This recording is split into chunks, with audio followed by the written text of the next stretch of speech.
White House Press Secretary Sarah Sanders in the middle of all of this. She joined us now here on GMA. Thank you for coming in this morning. Let's start out with Rod Rosenstein right there. The president spoke with him on the phone yesterday. Did he tell Mr. Rosenstein that he wants him to stay on the job? They had an extended conversation and decided to continue it, and they're going to do that on Thursday, and both agreed that it was best to have a conversation like that in person, and that's what they're going to do in 2 days. Does the president have confidence in Mr. Rosenstein? The president has confidence in the system, and he... That's not what I asked. Well, he wants to, again, I'm not going to get ahead of the conversation that's going to take place.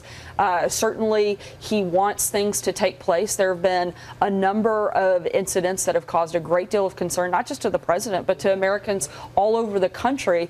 People like Bruce Orr, McCabe, and a number of others who have been dishonest and not played the role that they were meant to play through the FBI and through the Department of Justice. And the president wants to have a conversation with Rod Rosenstein, and that'll take place on Thursday. He wants to know if Rod Rosenstein said, should I wear a wire on the president? Look, I think he wants to have a conversation with him. They had a very long and good conversation yesterday, and they want to continue that in a couple days. If Rosenstein refuses to resign, will the president fire him? I'm not going to get ahead of the president's decision making.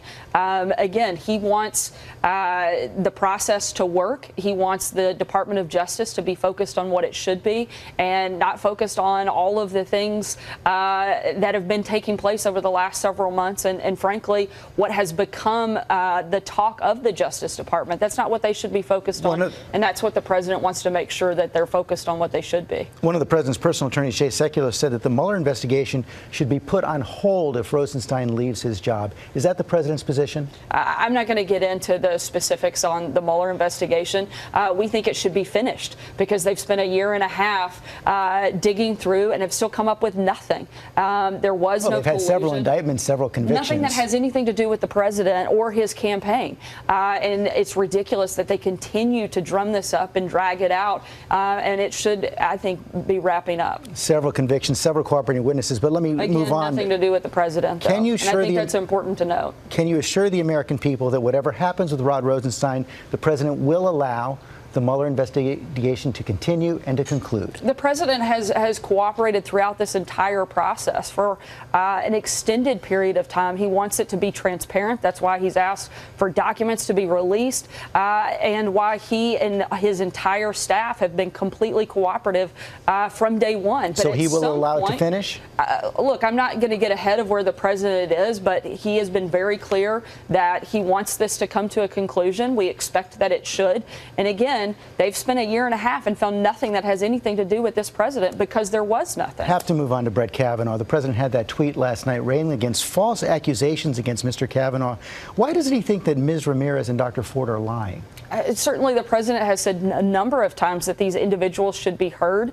And their accusations false already before they're heard. Brett Kavanaugh has been unequivocal in his denial of this. He knows Brett Kavanaugh. He's spent a great deal of time with him, and he trusts him. And Brett Kavanaugh has asked for his voice to be heard in this process, too. As last I can remember, we're still a country where you're innocent until proven guilty, except when you're a conservative Republican. It is absolutely shameful what the Democrats have done and the way that they've turned this into a complete political process. Except multiple lives have been ruined. Both families have been dragged through the mud when they didn't have to be, because Dianne Feinstein could have done this in a much more structured process, and instead waited until the 11th hour and is playing political games with people's lives. And I find that to be disgraceful and disgusting. And she certainly needs to shoulder a lot of the blame for what's going on right now. You have both Ms. Ramirez and Dr. Ford saying there should be an FBI investigation.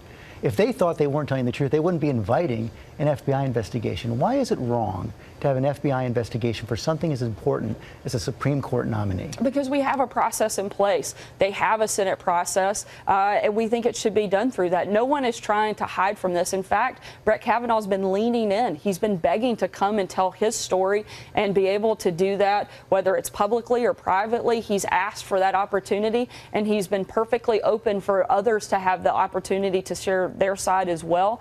But let's be clear, from the very beginning, he has been been strong and unequivocal in his denial that anything like this happened. He also has a lifetime of a record of empowering and respecting women, and you've seen hundreds of women that know him and know him well come out and say exactly that. And some of them recant that as well, though. But from the president from the very beginning has been questioning the story of Dr. Ford, including that tweet last week saying that if she were telling the truth, she would have reported it to the authorities at the time. That drew a sharp response from Senator Susan Collins.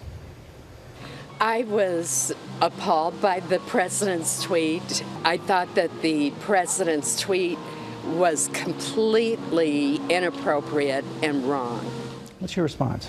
Look, the president once again has said on a number of occasions that he thinks everybody's voices should be heard, and let's let this process play out. It's the Democrats who have been halting it from the beginning and not allowing this to go through the process because they want this to be a political game, and I think that the way that they have operated in this is absolutely appalling. If anything has been appalling, it's the way that they have gone after and used these people's stories and their lives and exploited them for political gain. These women have come forward and agreed to go public. Trying to do it in a private manner and could have done so had Senator Dianne Feinstein allowed that to happen, and she didn't. Well, actually, they went public. She was respecting the confidentiality, but you've said that everybody's voices should be heard. So does the president want Ms. Ramirez to appear before the Senate Judiciary Committee as well? Certainly, we would be open to that, and that process could take place on Thursday. Again, the president's been clear. Let them speak, but let's also let Brett Kavanaugh speak, and let's let him tell his side of the story before we allow allegations to determine his entire future. It does seem, though, that the president has already reached a judgment about their stories, and there does seem to be a pattern here. When Roy Moore is accused, when Bill O'Reilly is accused, when Roger Ailes is accused, when Rob Porter is accused, and now when Brett Kavanaugh is accused, the president consistently, every single time, takes the side of the man. You know, it's interesting that you say that. It's a lot of Democrats that like to ignore Keith Ellison and Cory Booker. They love to fight and champion women until they disagree with them. Al Franken lost his job in the Senate. And a number of other Democrats should have the same type of scrutiny. Look, the president is But what's the answer to my happy. question? Every single time the president has taken the side of the man against women accusers. That's not true. And in this case, the president knows Brett Kavanaugh. He's heard his story. There hasn't been a shred of evidence to corroborate the other individual stories. And there has been a lot of individuals that have come forward and talked about the Brett Kavanaugh that they know, and they're confident that these things didn't happen. Final question. What does the president hope to achieve at the UN today? I think that his speech this morning is going to be a great moment for the president. We've had a tremendous amount of success, particularly when it comes to the foreign policy front over the last year since he gave his last speech. If you'll remember, the rhetoric last year was extremely tough with North Korea. I think you'll see certainly a different tone, and a lot of progress has been made on that front, in large part due to the president's leadership. Sarah Sanders, thanks very much. Hi, everyone. George Stephanopoulos here. Thanks for checking out the ABC News YouTube channel. If you'd like to get more videos, show highlights, and watch live event coverage, click on the right over here to subscribe to our channel. And don't forget to download the ABC News app for breaking news alerts. Thanks for watching.